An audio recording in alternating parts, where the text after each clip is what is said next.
ඔව් ආයිබෝන් කියලා පිළිගන්නවා අදත් හොම්මාත් නලින් YouTube channel එකත් එක්ක එකතු වෙලා ඉන්න ඔයගොල්ලෝ සියලු දෙනාම. ඉතින් ඔන්න ඔයගොල්ලන්ට අදත් ප්‍රයෝජනවත් වෙන වීඩියෝ එකක් අරගෙන ආවා. අපි කොහොමද හරියටම වර්ග අඩියක් මනින්නේ කියලා ඔයගොල්ලන්ගේ නිවෙස්සේ ටයිල් ඇතරීමේදී හෝ ඔයගොල්ලන්ට යම්කිසි කොන්ක්‍රීට් කරපුවාම ඕනම දෙයකට ඔයගොල්ලන්ට ගොඩක් ලොකු ගැටලුවක් වෙලා තියෙනවා මේ වර්ග අඩියක් හරියටම මනින්නේ කොහොමද කියලා. ඉතින් ඔයගොල්ලන්ට පේනවා මම මේ එක කියලා සඳහන් කරලා තියෙන මෙම රූපරාමුවේ මේ එක කියලා තියෙන්නේ මේකේ කිචන් එක විදිහට අපි ආදේශ කරලා තියෙන කොටස. ඉතින් මේකේ දිග තියෙනවා අඩි 14 අඟල් 3ක් සහ අඩි 9 අඟල් 6ක්. ඉතින් මේක අපි මුලින්ම සම්පූර්ණම අඩි 14 අඟල් 3 සම්පූර්ණම අඟල් වලට හරව ගන්න ඕන. එතකොට අඟල් වලින් එනවා 171ක් දිග සහ පළල 9යි අඟල් 6ක් කියන්නේ 114ක් අඟල් වලින්. ඒක අපි වැඩි කරපුවාම 171 වැඩි කිරීම 114 වැඩි කරපුවාම 19494ක් එනවා අඟල් විදිහට. ඒක අපි බෙදා ගන්න ඕන 144ෙන්. එතකොට අපිට වර්ග අඩි විදිහට එන්නේ 135.37. අපි ආසන්න වශයෙන් කියමු 135ක් හෝ 136ක්. ඒ වගේම තමයි ඔයගොල්ලන්ට පේනවා මේකේ දෙවෙනි කොටස මම බාත්රූම් මේ බෙඩ්රූම් එකක් විදිහට මාක් කරලා තිනවා. ඒකේ දිග තියෙනවා අඩි 12යි අඟල් 10ක් සහ 15යි අඟල් 9ක් විදිහට. ඉතින් එතකොට අපි ඒක 15යි අඟල් 9ක් කියන්නේ අඟල් වලින් ගත්තොත් 189ක්. ඒ වගේම තමයි 12යි අඟල් 10ක් කියන්නේ 154ක්. එතකොට 154 වැඩි කිරීම 189 ගත්තාම අපිට 29106ක් එනවා පිළිතුරු විදිහට. ඒක බෙදා ගන්න ඕනේ 144ෙන්. ඉතින් එතකොට අපිට එනවා ඒකේ වර්ග අඩි ප්‍රමාණය විදිහට 202.12. ඉතින් ඔන්න ඕක තමයි මම හිතන්නේ ඒකෙන් ඕගොල්ලන්ට පැහැදිලි වෙනවා මේකෙදි අපි කොහොමද සම්පූර්ණ මේකේ වර්ග අඩි ප්‍රමාණය හදාගන්නේ කියලා. මම මේ වීඩියෝ එක ඕගොල්ලන්ට දැනුම චුට්ටක් දෙන්න ඕනේ හින්දා මේ වීඩියෝ එක චුට්ටක් දුරට අරන් යනවා. ඉතින් නමුත් මම ඕගොල්ලන්ට මේ හරියටම අපිට මෙතනින් එහාට මේ වර්ග අඩි ප්‍රමාණය හරියටම මයින්නේ කොහොමද කියලා මම ඕගොල්ලන්ව දැනුවත් කරන්නම්. මොකද ඒක කරන්නේ දැන් ඕගොල්ලෝ දන්නවා මම හිතන්නේ වර්ග අඩියක් කියන්නේ හරි හතරස් අඩියයි අඩියේ කොටුවක්. ඒ කියන්නේ ඒ සමචතුරස්‍රයක් හරියට ගොස් සමචතුරස්‍රයක් ඒක හතර පැත්තම අඩියක් අඟල් 12 12 12 කොටුවක්. ඉතින් ඕක හරි හතරස් වර්ග අඩියක් වුණාම අපිට සාමාන්‍යයෙන් තියෙන ගැටලුව තමයි දැන් අපි නිකන් හිතමු ඕගොල්ලෝ ෆෝන් එක හරි සාමාන්‍ය ඕගොල්ලන්ගේ කැල්කියුලේටර් එකකින් හරි මේ ගාන හැදුවොත් හදන්නේ අපි බලමු. දැන් අපි උදාහරණයක් විදිහට ගමුකෝ අපි එක කියලා ගත්ත කාමරේ කුස්සිය. ඉතින් ඒකේ අඩි 14යි අඟල් 3ක් තියෙනවා. එතකොට අඩි 14යි අඟල් 3 වැඩි කිරීම 9.6 ගත්තොත් ඕගොල්ලෝ කැල්කියුලේටර් එකකින් හැදුවොත් ඒකේ දශම ස්ථානය යන්නේ සාමාන්‍යයෙන් 10න් 10ට. නමුත් අපිට අවශ්‍ය වෙනවා අපි දන්නවා අඩියකට අඟල් 12ක් තියෙනවා. ඉතින් එතකොට හරියටම වර්ග අඩි ප්‍රමාණය එන්නේ නැහැ. ඒ හින්දා තමයි අපි මේ සම්පූර්ණ දිගවල් අඟල් වලට හරව ගන්න ඕන. අපි මනිද්දි අඟල් වලින්මයි මනින්න ඕන. ඒ කියන්නේ අඩි වලට මැනගත්තත් අපි නැවත ගාන හදාගද්දි මේක අඟල් වලට හරව ගන්න ඕන.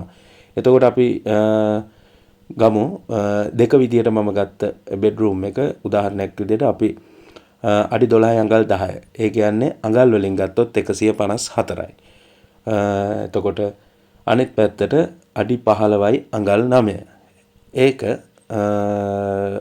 අඟල් වලට හරවපුවාම අඟල් 189ක් එනවා. එතකොට අඟල් 154 වැඩි කිරීම 189. එතකොට පිළිතුරු විදිහට එන්නේ 29106යි. ඉතින් මේක අපි බෙදන්න ඕන 144ෙන්. ඒ 144ෙන් බෙදන්නේ ඇයි? ඒක මම කියන්නම් මේ පිළිතුර අපි බලලා එමු. 144ෙන් බෙදපුවාම එනවා 202.125ක්. එතකොට අපිට ඒක තීරණය කරන්න පුළුවන් අපිට තියෙන අවශ්‍යතාවයත් එක්ක අපි ඒක 202කට මනිනවද එහෙම නැත්නම් 203කට මනිනවද කියලා. මම නැවතත් කියන්නම් 29106 බෙදීම 144. පිළිතුරු විදිහට එන්නේ 202.125. හරි.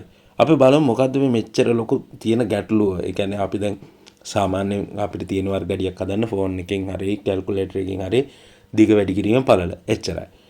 නමුත් අපි මේක අඟල් වලට හරියටම හරව ගන්න ඕන හේතුවක් තියෙනවා. ඒ තමයි සාමාන්‍යයෙන් අඩියයි අඩිය කොටුවක් හැදෙන්නේ දිග අතට අඟල් 12ක් සහ පළල අතට අඟල් 12ක් ගත්තහම 12 වැඩි කිරීම 12. එතකොට 12 වැඩි කිරීම 12 කියන්නේ අඟල් වර්ග අඟල් 144ක් එනවා. ඉතින් සාමාන්‍යයෙන් වර්ග අඩියක කොටුවක් ඇතුලේ වර්ග අඟල් 144ක් තියෙනවා. ඉතින් අපි මේක අඟල් වලට සම්පූර්ණව හරවගෙන ඊට පස්සේ මේක වැඩි කරලා අඟල් වලින්ම දිග පළල වැඩි කරලා අපිට වර්ග අඩිය හොයාගන්න හින්දා තමයි අපි 144න් බෙදන්නේ. ඉතින් එතකොට අපිට හරියට වෙනවා උත්තරේ 202.125 විදිහට. ඉතින් මෙන්න මේ විදිහට ඕගොල්ලන්ට ඕනම ඒ කියන්නේ ඕනම ප්‍රමාණයක් මැනගන්න පුළුවන්. අපිට ওই ගැටලුව හරියටම හොයාගන්න පුළුවන් සාමාන්‍යයෙන් ඕගොල්ලන්ගේ නිවසේ පාවිච්චි වෙන කැල්කියුලේටර් එකක් හරි ටෙලිෆෝන් ඕගොල්ලන්ගේ අතේ තියෙන හෑන්ඩ් ෆෝන් එක හරි කැල්කියුලේටරේ මේ ගාන හැදුවොත් අපි නිකන් කියමු 12.10 වැඩි කිරීම 15.9. ඕගොල්ලන්ට 202.125 එන්නේ නැහැ. ඒක වෙනස් වීමක් වෙනවා. මොකද සාමාන්‍ය කැල්කියුලේටර් එක වෙන්නේ දශම ස්ථානයේ එන්නේ 10. 9න් පස්සේ කෙලින්ම බිංදුව එන්නේ 10 එන්නේ නැහැ.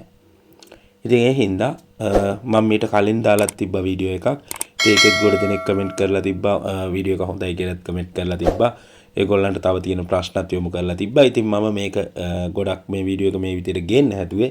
එතකොට ඕගොල්ලන්ට මේක සම්පූර්ණම ඕගොල්ලන්ට තනියම හදා ගන්න පුළුවන්. ඉතින් මේ වීඩියෝ එක හොඳයි නම් ඕගොල්ලන්ගේ අදහස් ටික කියන්න. නමුත් මට අර ටිකක් සාමාන්‍ය ඔයගොල්ලෝ දන්නවා මේ ජංගම දුරකථනයේ තිරයත් එක්ක ටිකක් අර සමීප රූප ගේන්න අමාරුයි.